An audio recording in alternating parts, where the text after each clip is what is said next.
नमस्ते दोस्तांनो. आता ह्या वावराची पेरणी झाली आहे बरं का करून, आणि आता वरच्या वावरात उडीद पेडायचा आहे. तर ही टिपण जी आहे का नाही आपल्याला वरती घेऊन जावं लागणार आहे खांद्यावरती. तर म्हणलं एक मोकार व्हिडिओ बनवावा.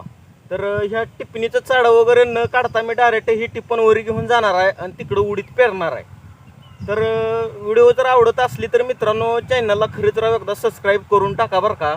आणि तुम्हाला सांगायचं म्हणलं तर ह्या वर्षी उडदाला पण मार्केट चांगलं येणार आहे बरं का. आता सध्या सोयाबीनला जास्त मार्केट असल्यामुळं संपूर्ण शेतकरी सोयाबीनच पेरायला लागली आणि उडदाकडं कोण लक्ष देणं झाले.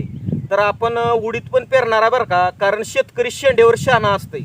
ज्यावेळेस उडदाला मार्केट येईल त्यावेळेस त्या शेतकऱ्यांना वाटतंय बाबा आपण पण उडीद केला असला तर चांगलं झालं असतं.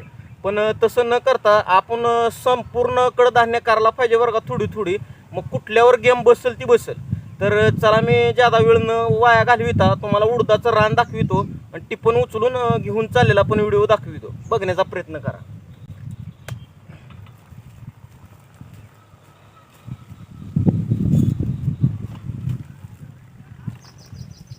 या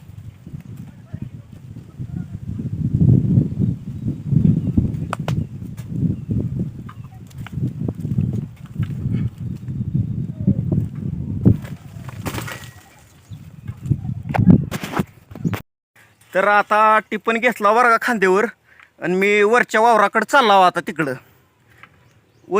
टिपणीचं वजन पण भरपूर आहे राव, आणि असलेतनं टिपण घेऊन जावं लागतंय. आणि इथं एक मोठा वाडा आहे, इथं उतराला व्यवस्थित जागा पण नाही. पडलं तर पाय मोडाचीच पळ आहे बरं का. मस्त मस्त राव आपली टोटल शेतावरची व्हिडिओ असते ती बरं का. एका हातात मोबाईल धरलाव आणि एका हातानं टिपण धरलाव मी.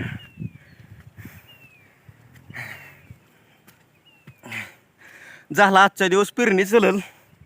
आज पेरणी करणार आणि उद्याच्याला 8 तारीख आहे. 8 तारखेला जायचं आहे आपल्याला पंढरपूरला वारीला, विठ्ठलाच्या दर्शनासाठी. तर त्याच्यामुळं म्हणलं लवकरात लवकर पेरणी करावी. तुम्हाला इकडं सोयाबीन दिसत असेल, ही सोयाबीन लवकरच पेरलेला आहे बरं का. थोडं 1-2 एकर वावर पेरला अगोदर. सोयाबीन पण ही चांगलं उगवलं आहे. आणि आता ह्याच्या वरच्या वावरात जरा उडीद पेरणार बरं का, म्हणूनच ही टिपण घेतल्या अंगावर आणि घेऊन चालला तिकडं.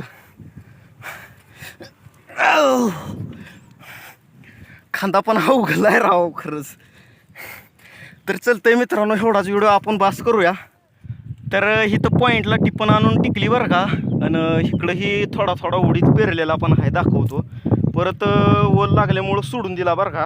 बघा इकडे उडीद पेरलेला आहे पहिला, आणि आता ह्या उडदापासून इकडं त्या कट्ट्यापासून उडीद पेरून घ्यायचं आपल्याला. आणि तिकडं जास्त हिरवं दिसायला ती सोयाबीन पेरलेला आहे आपण.